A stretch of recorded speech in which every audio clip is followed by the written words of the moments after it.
So great, I don't have a mark on my face, and I upset Sonny Liston, and I just turned 22 years old. I must be the greatest. I told the world, I talk to God every day. The God's with the king of God, and you're just the same. I still got the world. I still got the world. I still got the world.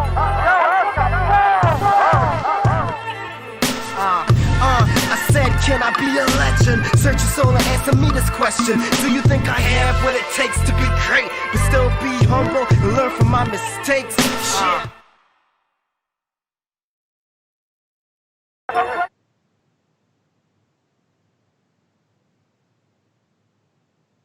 Good night, and welcome to another episode of This Just In, the best online sports show this side of the hemisphere. I'm Marsha Boyce, and of course, the gang is all here tonight. With me is Justin Marvel and Neil Hoyt.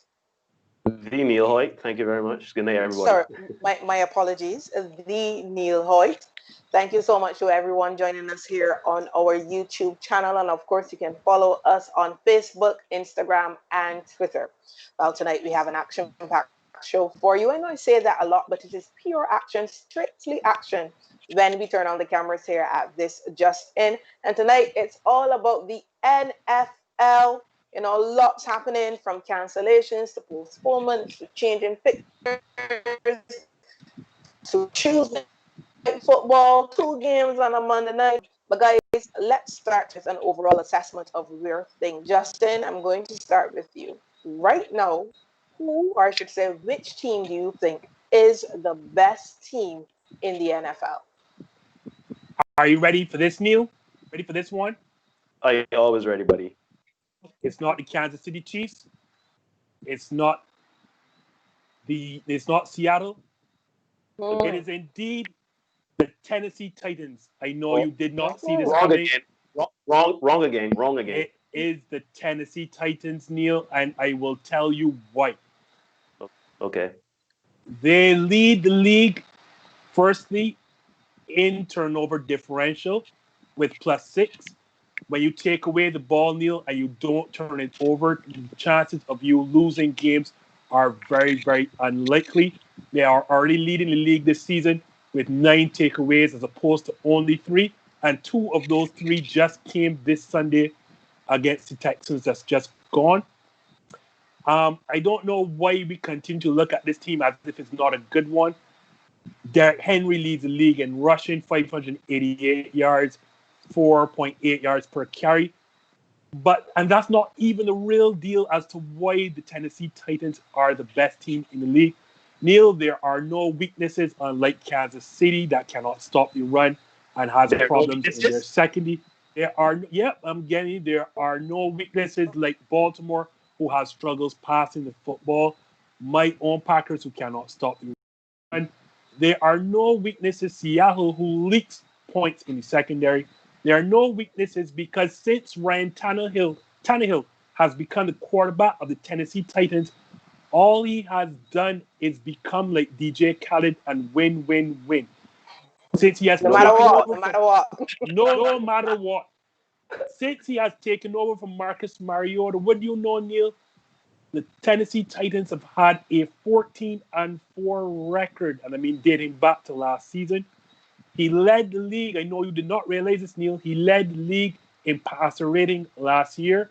He's top 5 in passer rating at 113.5 again. This year, we don't mention him in the MVP conversation, wrongfully so. The same numbers that Aaron Rodgers has, my Aaron Rodgers. He has 13 touchdowns and only 2 picks. Neil, this team is the best right now in the NFL, and it should not be a surprise because just last season, when Tannehill did take over this team, what did we see the team do?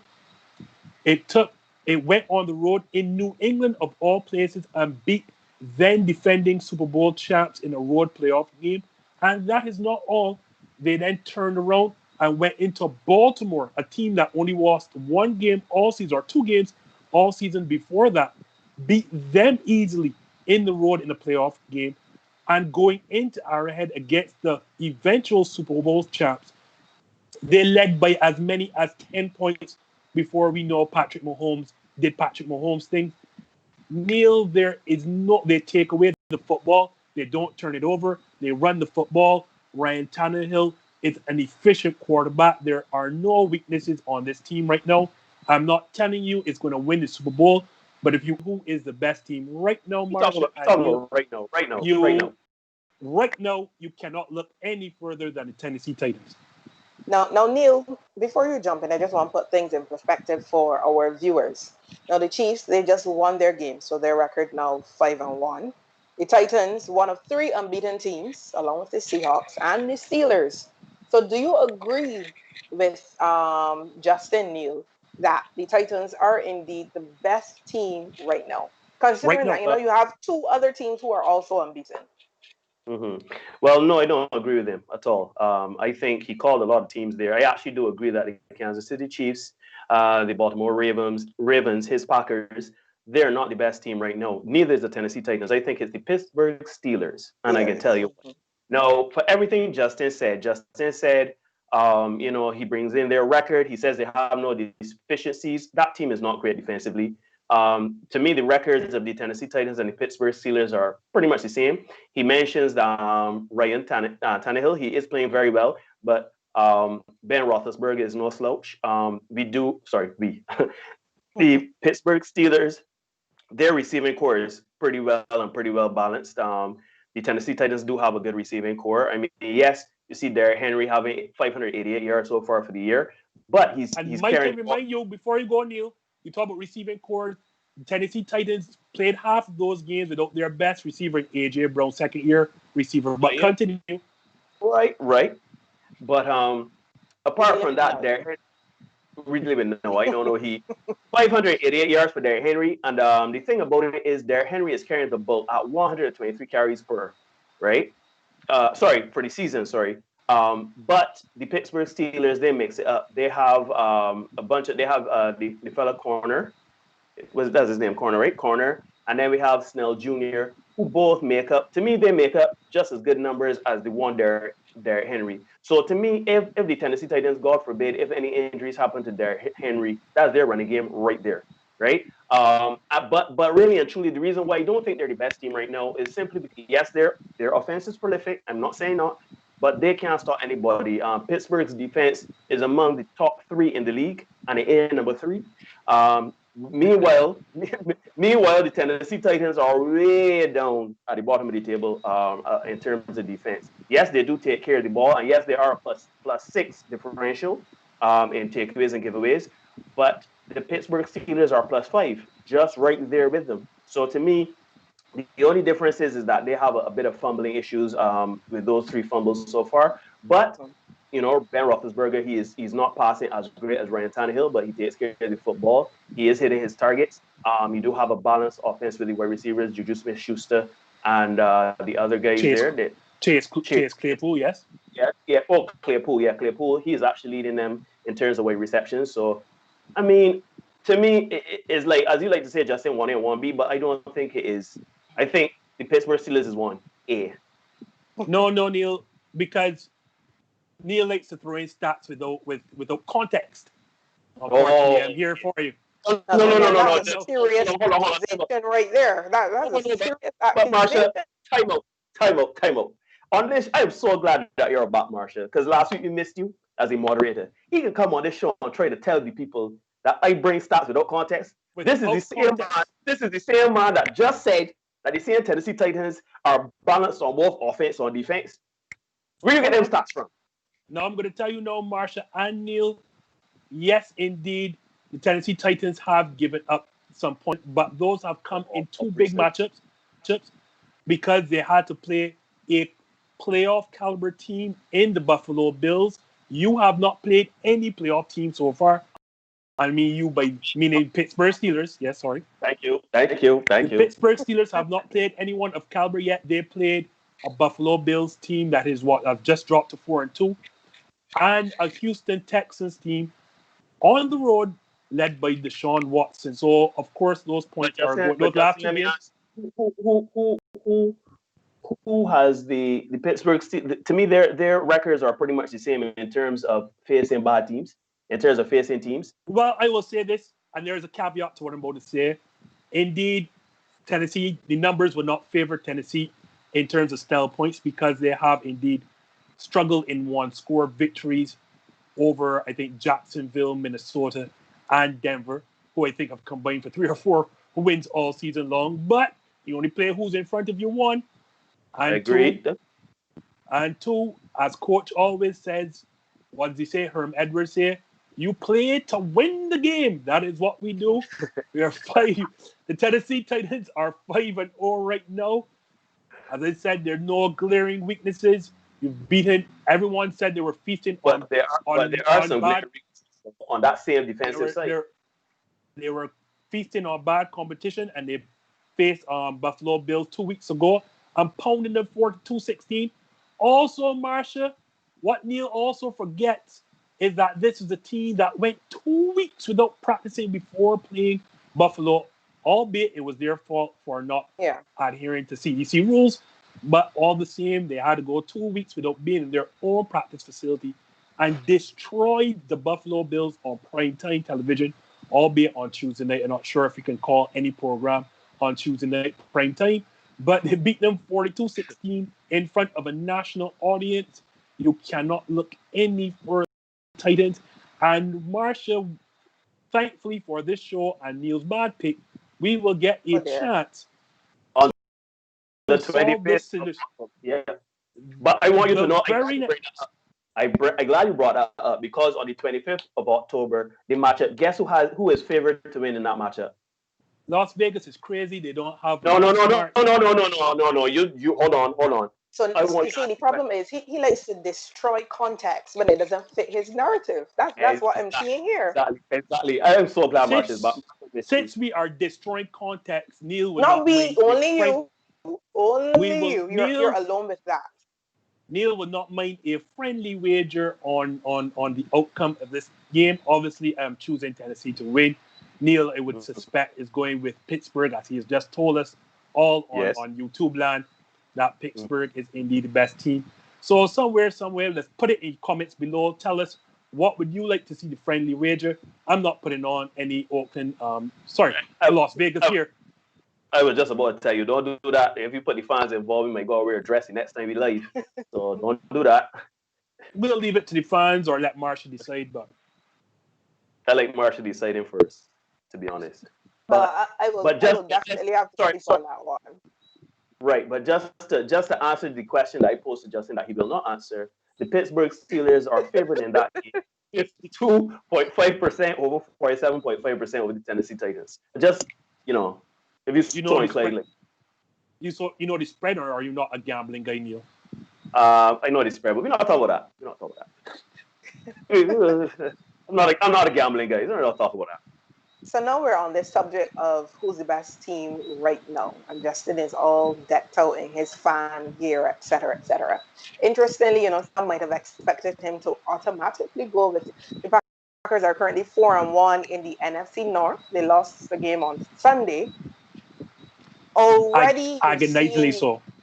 You're seeing narrative of them already being removed from the title contender. So now, Mike, can the Packers actually still be viewed as Super Bowl contenders?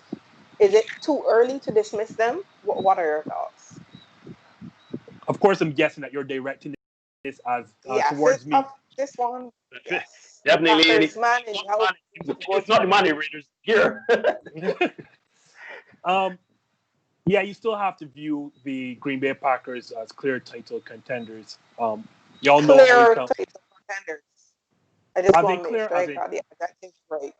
As clear as you can be in the NFC. Now I'm going to hedge my bet here. Agreed. Because reality is there's no clear-cut favorite in my mind coming out of that NFC.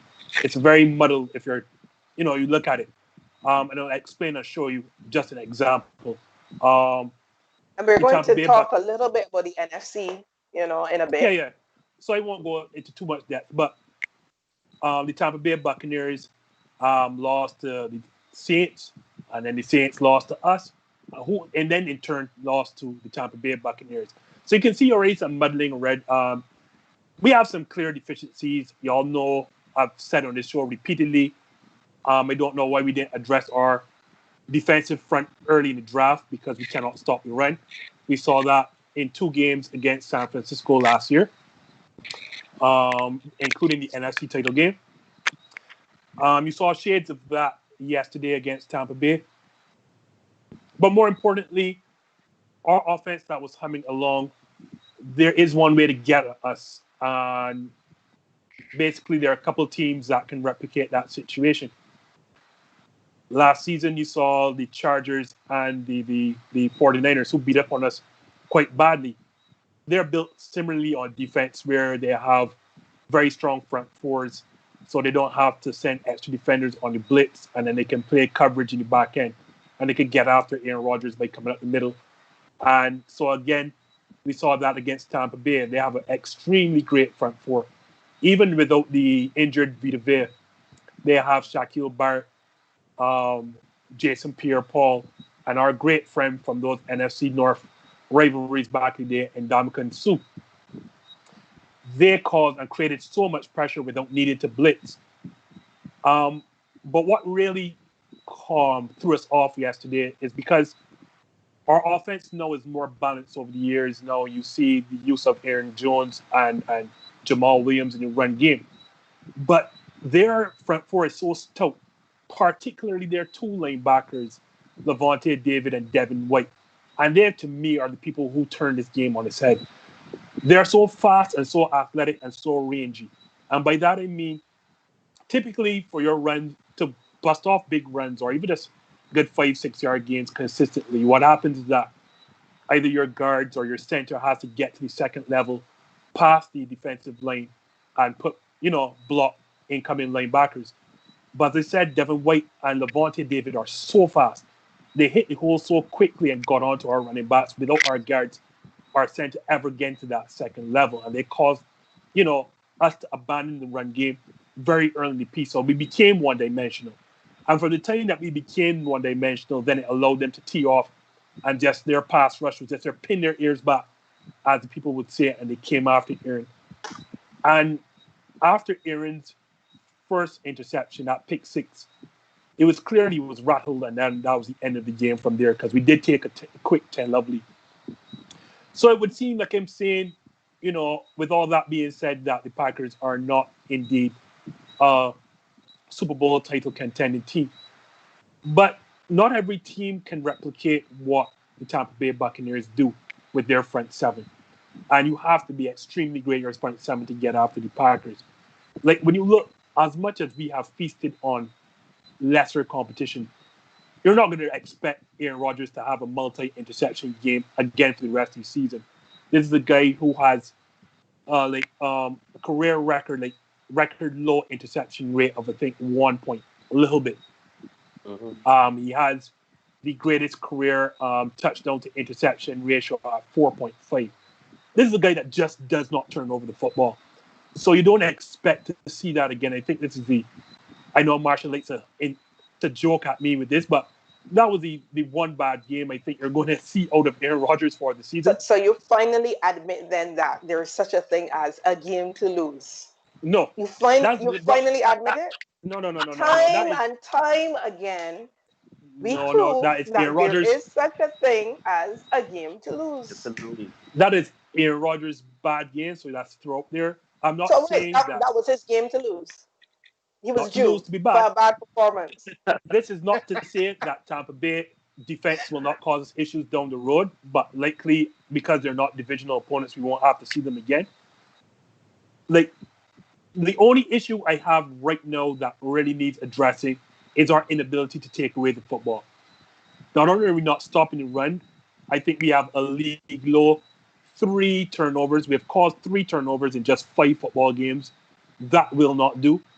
Our vaunted pass rush from last season featuring Preston Smith and Zadarius Smith is currently absent. We saw that yesterday as Tom Brady sat down in his 43-year-old self, comfortable like he was watching football in his couch and not playing it. Having all the time in the world because we never really got to him. I don't think we registered a single sack against a guy who's not really known to be light on his feet. That has to change. And there's one troubling stat as well. during his brief period coming out as a head coach, Matt LaFleur, after bye week, has lost now by 29 and 28 points respectively, which tells me that the team is not preparing and practicing well during that week off or coming off of that week off of practice. And that tells me about a lack of preparation or a lack of discipline, for lack of a better word, in this team when they have their time off. But on top of that, in his short span as head coach of the Green Bay Packers, Matt LaFleur has not lost back-to-back games. We're going to get to feast on the AFC South with a road game against the Houston Texans next week, Sunday. So I think we right the ills there.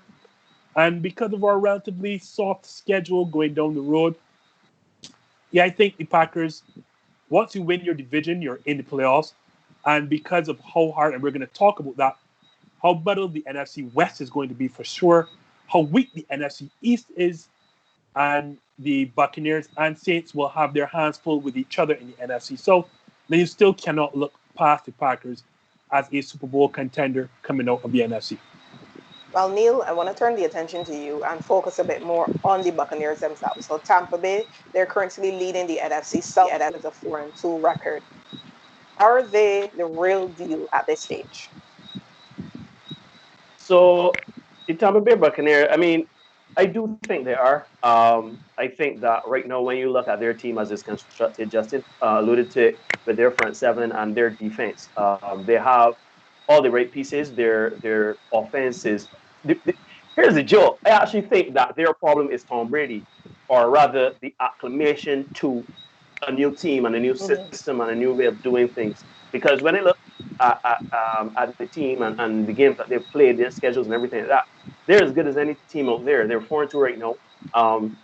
Their offense, receiving and rushing, they have a balance there going on that's pretty solid. Their defense is as good as anybody in the league. Actually, I would say that they're the number one defense in the league right now. So I mean, when you look at it, something me and Neil actually agree on. Yeah. Wow. I mean, yeah. Wait, you can say that. No wonder today. Yeah, but yeah, I don't. I mean, yeah, I think when you look at it and you look at how the team has played so far, yes, they're 4-2, and yes, because when I was making my notes today for that first segment of which team is the best in the NFL, I could have easily gone with the Tampa Bay Buccaneers simply because their only problem is they could have gone, well, not easily. All right, I just said that to get raised out of you, but really and truly, they would have had an issue because of the games. Like Tom Brady he's passing the ball well. It's just that he's making a lot of mistakes, miscues. Obviously, we remember the timeout that he called it J.R. Smith moment, where he thought it was fourth down. But yeah, I mean, I think that I think that the Tampa Bay Buccaneers are as good as any team out there in terms of contenders. I know that the NFC is going to be a tough thing for them. Their defense is really good, as I said. I think it's just once Tom Brady figures it out, I think at best they could probably be 11-5, 12-4. I mean, at the very worst, and that's if Tom Brady hasn't figured it out. If they keep going the way that they're going, that's how it's going to go. But Tom Brady is as good as advertised. He's, he's playing well. It's just the small little miscues and missteps that has going on there. So yeah, I think the Bucs are really can't count them out because they got Tom Brady, and their offense is moving. Defense is moving too. So Justin, you alluded to it earlier. So do you agree then that the Bucs are the real deal? Yes, actually, and not because they trumps me 38-10. But when you look at especially the trumps 38-10, especially because it trumps you 38-10. Whatever, but that is why trying to brush it off. That's why I was going to consider them the best in the NFL. That's why I said that, because 38-10 is a lot of licks. Yeah, there were, and as I said, their defensive front seven alone can carry games, as we saw. That game in the first quarter, you would never believe that Green Bay rushed out to 10-love lead and was moving the ball extremely comfortably. Before that pick six, you would never think that the resulting 38-10 would be the margin in this game. But their defense is so good. And as Neil alluded to and correctly said for once on the show, it is for Tom Brady. Oh, fired, boy. You're firing tonight. Oh boy, you on fire today, boy. It is for Tom Brady to finally acclimatize himself to Bruce Arians' offense. And they've had some weapons in and out with a lot of injuries. I think yesterday was the first time that Mike Godwin played for a full game. Chris Godwin, sorry. Mike Evans is still dealing with an injured ankle. They lost O.J. Howard for the season. Yesterday, as I said, finally Gronk looked in tune with what was going on in the offense. Leonard Fournette, I think, only had about 2 or 3 snaps in that game. Everyone thought when Tom Brady got there that the offense would carry them. And I do think, because you have to remember Tom Brady has spent 20 years, that's 2 decades, accustomed to calling his 20 years in 20 minutes. It really isn't. So he's been, most of that under Josh McDaniels. So Tom Brady has been accustomed to his backs, his checkdowns, short crossing routes. But that's not a Bruce Arians-led offense. He wants to hit deep. He wants to utilize the speed and the size of a Mike Evans and Godwin. Eventually, they will all get on the same page at some point. The players have just called their Tom Brady, Mike Evans, Godwin, Gronkowski. These are all too good and too experienced not to get it solved at some point in time. So they have gone through a 4-2 record. They have a 4-2 record. A very tough part of the schedule because they had they had the Saints, they had the Bears. So at some point in time, they're going to figure it out on offense. Their defense is still good enough to carry them. Tom Brady is going to figure it out. Tom Brady has 4 interceptions for the season so far, right? And he has a lot. 2 pick sixes. So at some point, there will be a meshing of minds, as they will say. Bruce Arians and Tom Brady will see some middle ground because there are still some throws that Tom Brady does not like to make. Like the first pick six you saw him throw for the season, trying to throw it to the other hash mark. That's never Tom Brady. He doesn't have the arm strength, and that's not him. But, this is what a Bruce Arians offense does. At some point, there's going to be a meshing of minds, for lack of a better term. They're going to get it figured out on offense. And we will see that being a legitimate title contender out of the NFC, which I guess leads Marshall right into the... Wait, but before you go on there, I just want to make a last point, right, on this. I find it funny, right, that a Tom Brady-led team, if you were to tell me that, if you told me this 5 years ago, 10 years ago, that a Tom Brady-led team with 5-6 games into the season, that offense would be rated in the bottom half of the NFL, the 20th, 21st, right? And in terms of giveaways, they'll be down there too with 21, 21st, 22nd, right? If you were to tell me that a Tom Brady-led team would have those types of figures, I'd be in shock. When I look at the numbers, right? The Tampa Bay Buccaneers have their offensive numbers, it's like an enigma. It all points to Tom Brady being the problem. And when you consider that he is the problem here, and your running backs and your wide receivers, well, yes, Gronkowski is not really in sync, but once you have the defense is playing well, the offense is playing well, and you just know that this is the first time that he's into this type of system, and he has to learn it, I actually think that, and I was being modest in my prediction at 12 before, I actually think that, if he figures it out, they could be a very, very scary team coming out of the NFC. That's no joke. Now, you guys keep mentioning it. The NFC, pretty tight in some areas. So the C East struggling a bit. The Cowboys leading. You're being way too kind, Marshall. Is it because those new glasses you're wearing? Yeah, they're struggling a bit. So they're leading that division with a 2-3 record. The Seahawks leading the West 5-0. The Rams close behind 4-2. In the North, the Bears 5-1. So who do you guys see coming out of the NFC division overall? Who will be the leading contenders? You want me to start, Jess? I'll go here. because it's my bit Okay. in my conference. Do you mean as in Your who do we see conference. represented? Yeah. Do you see? Can I get some shares in your conference? So do you mean who will represent the NFC in the Super Bowl, or do you mean who will finish with the best record in the NFC? Well, let's even go back a little bit. Think about it. And who would be, let's say, like a top 5 coming out of the NFC?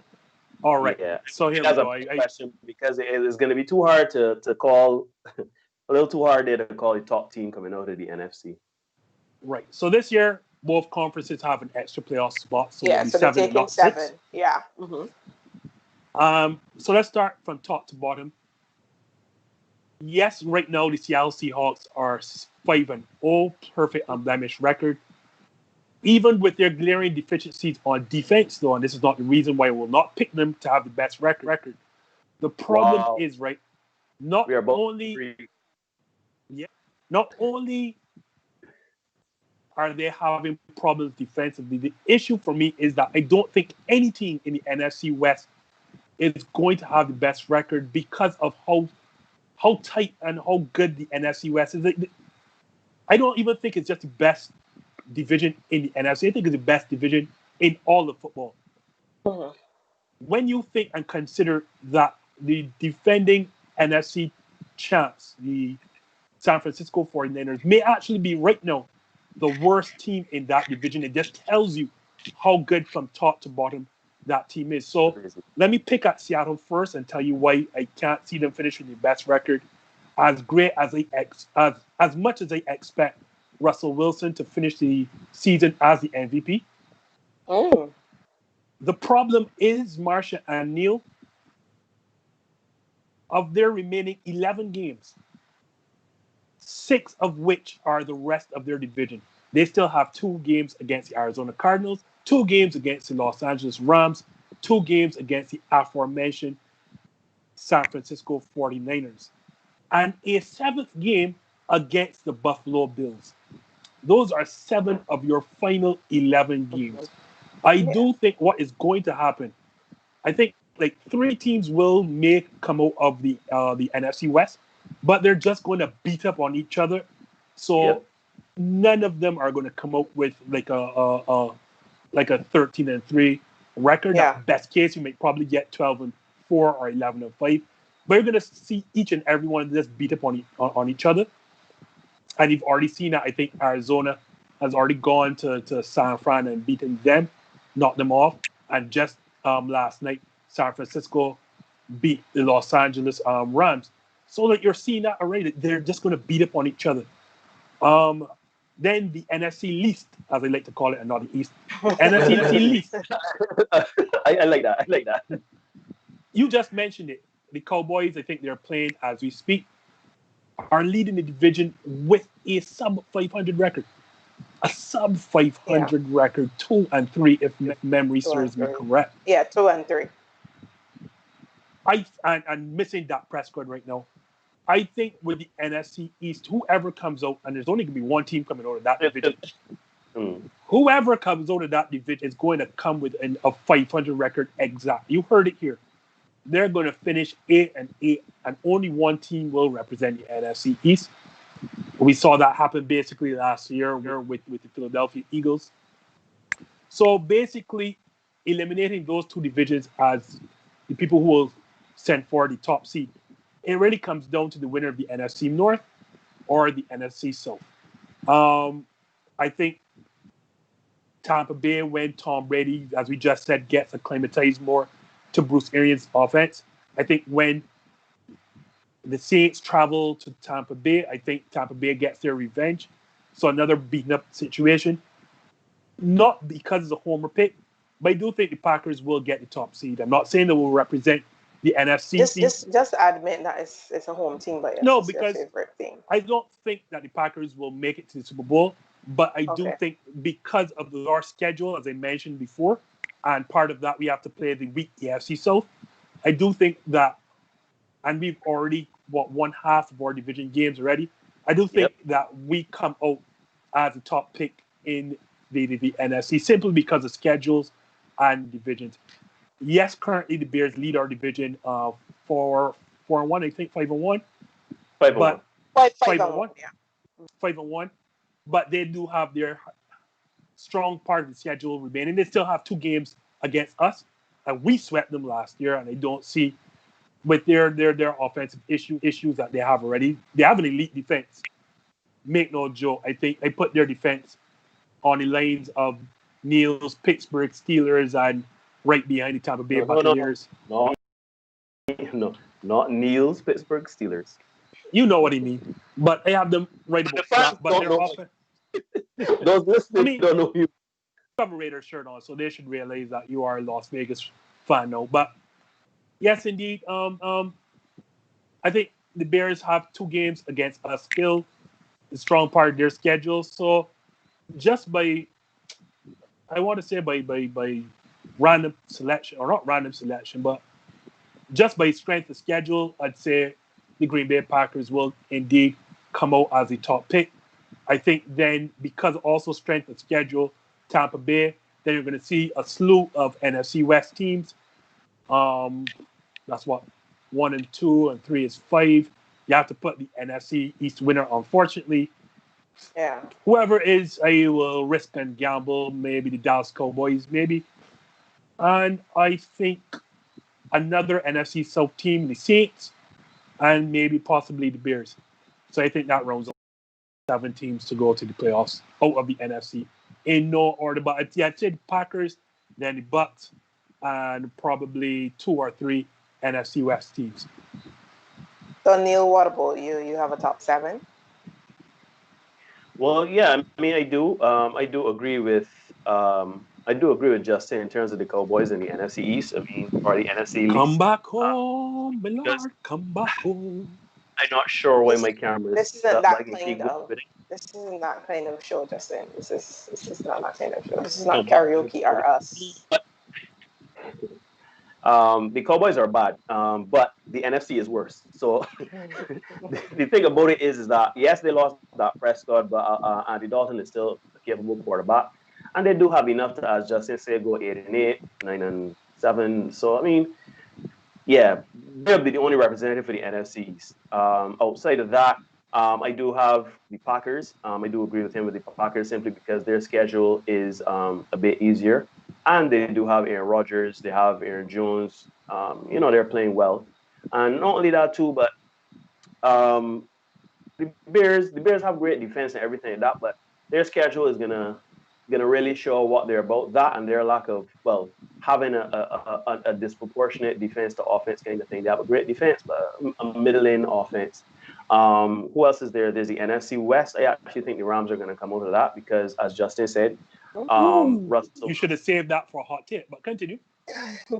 Yeah, man. I think because the Seahawks, right? The Seahawks, to me, their defense is atrocious. Yes, they do have Russell Wilson, and once he's on the field, he's an MVP caliber quarterback and a guy that can get you wins. However, as Justin said, with the NFC just beating up on one another, they're gonna make it simply. They're gonna have to be a wild card, and I don't even know because I can only assume that they'll figure out. Let me just say it like that. So I do have the Rams to come out.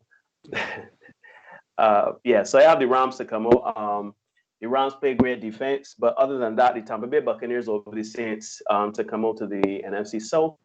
Tom Brady is going to figure it out, and once they do that, and everybody remains healthy, and everybody still continues to catch the balls, make their runs, make their tackles, and everything like that, they're going to be a very scary team. The Saints are good, but they've shown some signs of being kind of inconsistent and/or passive on both sides of the ball, right? So Neil, you're being kind again. It is time for Drew Brees to call it quits. He's playing 1 season longer than he should have, and I don't know, he ain't got no when to get out. But hold on. But coming out of last season, though, we didn't expect this from Drew Brees. A lot of people had Drew Brees and the Saints to be a lot better than what they are now, especially at this time of the season. So I don't know. You've ever watched the show Hot Ones, Marsha? And my guy Paul Rudd has been on the show, and there is a famous meme now coming out of that where he says, "Not me." Not me. I'm not that guy that saw the Saints win in this division I was never that guy. I saw the slippage. Drew Brees is playing 1 year longer than he should. You're seeing what playing without Michael Thomas looks like right now. They're like a one-trick pony with Alvin Kamara. The defense is actually good, but like Drew Brees, it's to the point, and I really should save this for Appleton Estate hot take. I think one more week of Drew Brees looking like Drew Brees, they should turn to Jameis Winston. They should consider turning to Jameis Winston to open up their explosive side of the offense, because this indeed, if Drew Brees continues like this captain check down, as I like to call him and Tom Brady right now, in their latter part of their careers, that is not going to be anyone. We went into the New Orleans Superdome and destroyed them because we knew they just sit down on these short routes. Thankfully for them, we couldn't exactly blow them out because of Alvin Kamara's big day. But it's only so much that a running back is going to do in this league. And when teams figure out without Michael Thomas, Alvin Kamara can only do so much. Yeah, like, I agree with Neil. Like, the Saints will be a wild card team. In fact, they'd be fortunate, because there may be a scenario here, and this is another hot take, where all 4 NFC West teams may get into the playoffs. Because if indeed somebody has to come to the NFC East, if we don't believe in Chicago, and let's put one team for the NFC North, that's 2 out of 7. Things could get tight. Let's say if Chicago does get in. Things could get tight going on from here, huh? And what about the Eagles? I'm seeing a comment here saying, you know what, the Eagles might, make it out of that NFC East conference. Yeah, I believe that's Andre Bishop. I started to tell you that the Eagles they're in the same conference as the, what do you call it? The NFC least. They're the NFC least. And the Cowboys are still better than them, even with a hurt Dak Prescott. Hold on. I like to qualify Neil's statement there, Marsha. Better is the qualitative of good. The Cowboys are not as bad as... My fault. The Cowboys are not as bad as the Eagles right now, but I don't even know, because last season, I too thought the Cowboys were not as bad as the Eagles, and we saw how that panned out. Yeah. The Philadelphia Eagles swept their head-to-head matchup and came out of the NFC least. So I will tell you, Dre, anything can play. Like, you have a ton of injuries, and you are still, especially if the Cowboys lose tonight, you're going to be only a half game out of first. So, like, at 1-5. You're making it seem like a game half. Like the NFC East is bad. Okay, but as I said before on this one, remember I said you just have to win your division to get in, huh? Yeah. And if you're only a half game out of your division lead, you are in a good position. You're in it. You're in it. Like, so, yes, Bishop, I let me not count out your Eagles. They are bad. Carson Wentz is showing grave signs of regression each and every year. There's huge slippage. Yep. You've lost, I think, Zach Ertz, Miles Sanders, Alshon Jeffrey still can't catch a cold, or if he stood up in a bar with people with no mask on, Alshon Jeffrey could not catch COVID-19. But I want to say, with all that being said and done, the Cowboys are so bad, are so disappointing, are so gut-wrenching to their fan base. You will be in it. And remember, I said this, to week 17 or week 18 or week 19, if these weeks have to pay because of rescheduled games, the Cowboys and Eagles will be in it tooth and tooth to the final game of their regular season. Now, guys, I want to turn some attention. O'Neill, you wanted to respond? No. Respond to say what? I agree completely. Team is this damn division is bad. So then, Neil, I'm going to start this time with you as I turn some attention now to the Browns. And there's, some suggestions, some talk that the Browns should finally do away with Baker Mayfield. What's your take? I'll be honest and say right now, Baker Mayfield. So I think it's a little too early to say if it's time to get rid of him or not. I mean, I would kind of depends on how the season go. I would give him one more season, and by that I mean right now they're what? They're 4-2. 4-2. I think. Yeah, 4-2. Yeah, 4-2. They're Baker Mayfield. He's making some mistakes. His pass yards are kind of down. All right, hold No, on. I'll let you go ahead. Sorry. No, go ahead. Hold Sorry. on. It's your time. Go ahead. Right? Pause. Yeah, we need a timeout button. Where like in one of those ESPN shows where they mute around the horn. Yep. Yeah. But yeah, I mean Baker Mayfield, I don't know what to say about Baker Mayfield. And the reason why I say that is because at this time of the season, yes, his numbers are down compared to previous seasons, and his projection for his output for the season looks to be easily his worst season. However, they're still in it. They're still 4-2, and this still could potentially go 11-5. They may even possibly win a wild card and get into the playoffs. So, I mean, I would say it all depends on how the season goes. I don't know if I would be so quick to say it's time to get rid of him, because after 6 games, I mean, we're less than about a third away into the season. I don't know if it's fair to say it's time to get rid of him. Yes, he's been fairly disappointing. His interceptions are really high this season. His touchdown ratio, his touchdown rate so far for the season is kind of low. I don't know, man. I only fans for Baker Mayfield, but right now I think if I were the front office for the Browns, I would say, you know what? See what you do at the end of this season, and depending on what you do, like if we do get a playoff berth and we win the wild card and we go and we make some noise in the playoffs. When I say make some noise, I mean make it very difficult against another team, not getting past the first round. I think that it would be fine to say that you get one more season, but I mean, if they all of a sudden start losing games and they don't even make it into the wild card hunt, I think it would be time to consider getting rid of Baker Mayfield. But would you let him know, though? Would you say to him, look, this is the situation. Buck up, or you're gone, or just let the season play out as it is? I wouldn't say it just yet. I would say, you know what, play. Obviously, I would let you know, can't have the amount of turnovers that you're doing, and be a little more aggressive in finding targets and making the offense take over. What I would say is that I would wait until about half to the last third of the season, and after that, I would say, Baker boy, depending on what spot we're in and depending on how bad it is in the next 4 games, it could be really bad. I mean, they could lose all 4 of the next games or whatever, depending on how the season. And later on in the season, you could say, Baker, your career. And the thing is, in the NFL, you don't even have to directly tell these guys this thing, Once you can let them know that you are actively looking for possibilities to trade and to cut and to waive and to sign, you can get the message real quick, and you can feel it in these arenas and in these locker rooms. The NFL don't play it like the NBA, where you ain't gonna know until you're on the treadmill the day after the game or in the middle of the game, and they can tell you, yeah, boy, pack your bag, you're going to. Yep. Yeah, nah. Like in the NFL, you can know. I don't know if directly, but they will find a way indirectly to let you know what time it is, with him to get enough time to kind of pull his socks up and tie his laces. So, Justin, what about you? You think, what, it's time to do away with Baker Mayfield? Is Neil done with his political speech?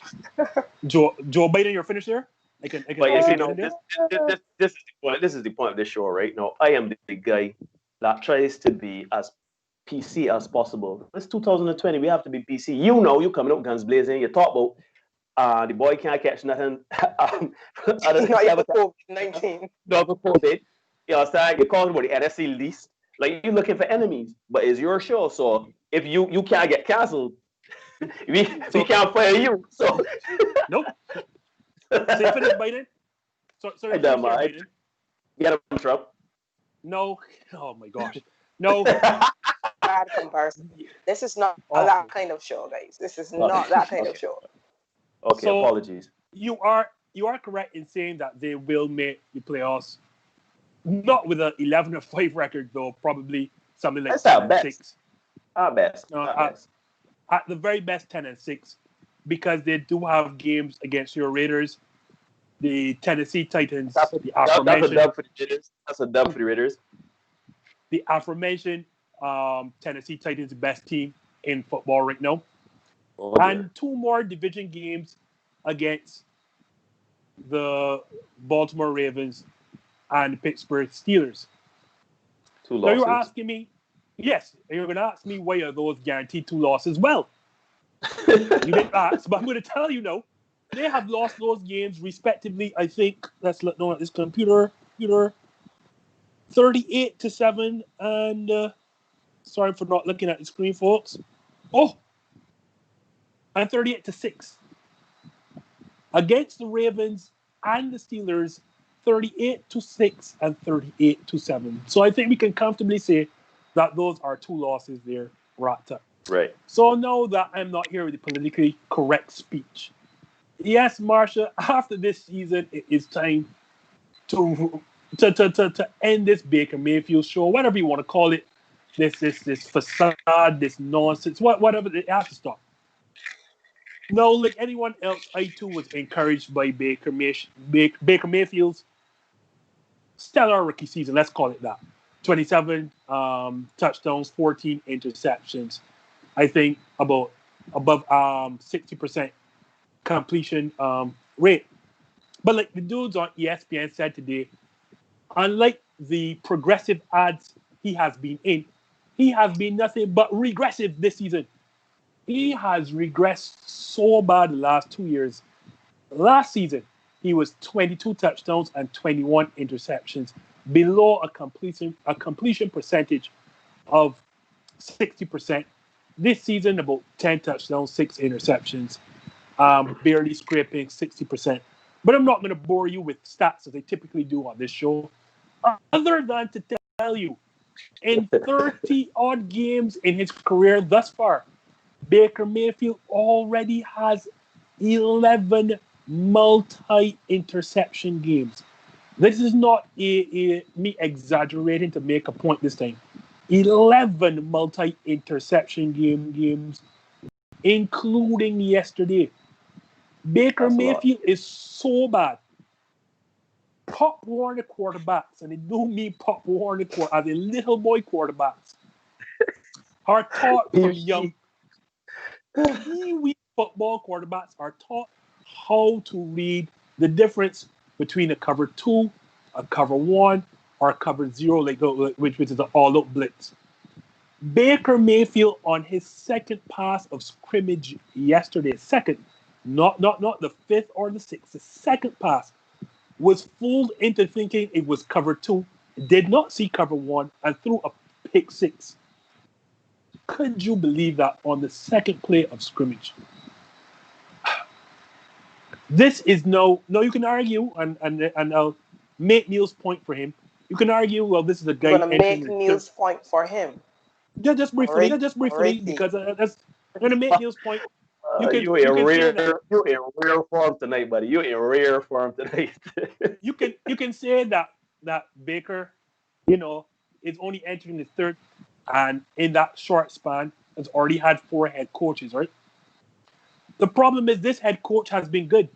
This head coach has done everything possible to stop you from turning over the football.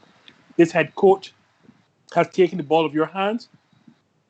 This head coach has made it a run-first system with Kareem Hunt and the now injured Nick Chubb. The franchise has given you 2 Pro Bowl level receivers in Odell Beckham Jr. and Jarvis Landry. They drafted 2 Pro Bowl caliber young defensive players in Myles Garrett and Denzel Ward. You have Austin as a tight end in free agency. Also another Pro Bowl caliber player. And I'm keep calling Pro Bowl level players here, there. And guess where the one position there is not a Pro Bowl level talent? At the quarterback position. And we're just seeing this man do more progressive ads than wins. It just cannot work. Like, this guy is not getting better. You would figure the longer you do something, the better you are at it. And Baker Mayfield is just getting progressively worse. Like, I'm gonna look through my notes at the stats to see if there's anything I'm leaving out because like I don't know what else to say. Yeah, like Kevin Stefanski has put you in a situation where you have read simple. You're making it a run first offense.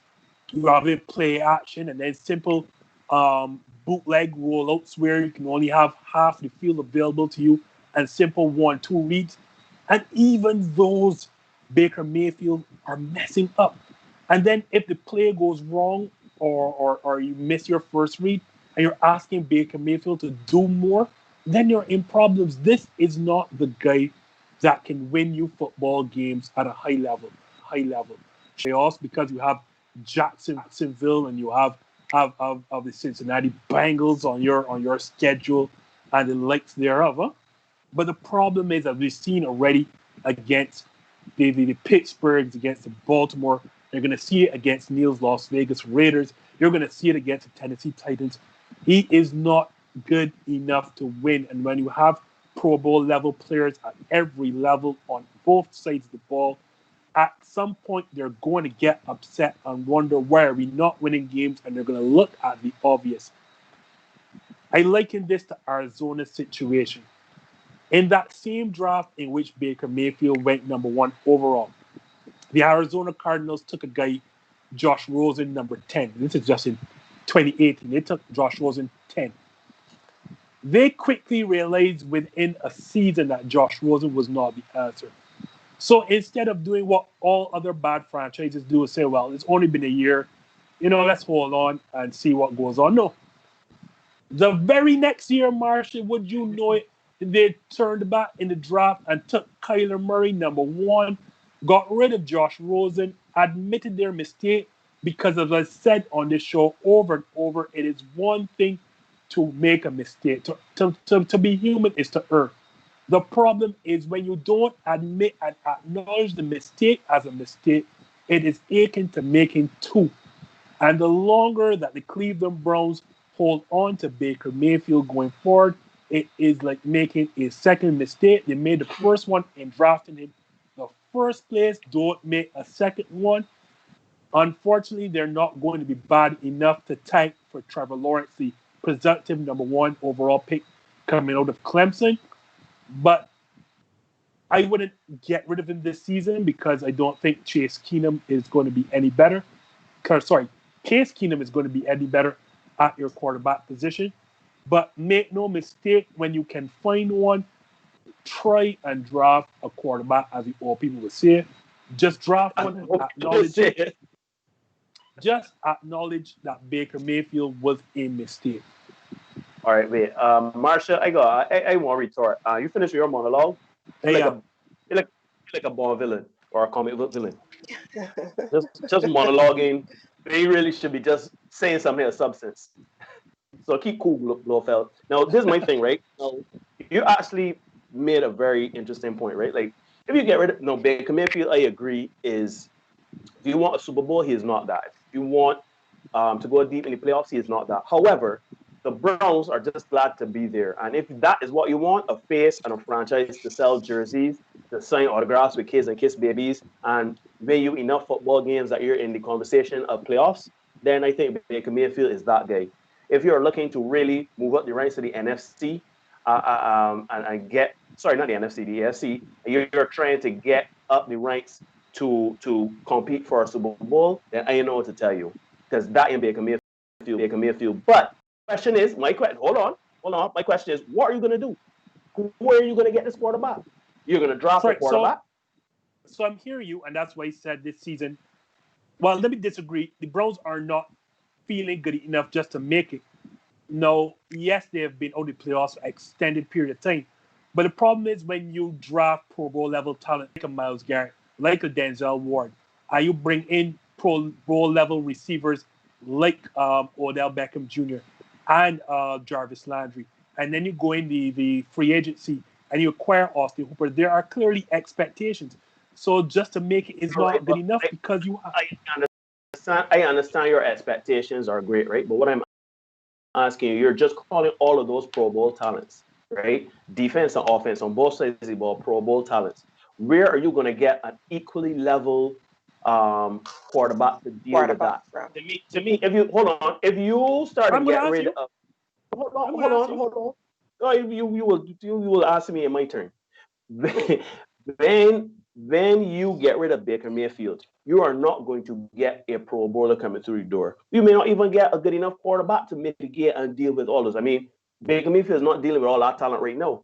So at the end of the day, still, the issue comes in, if you get rid of him next season, where do you go? How are you 30 seconds, Justin.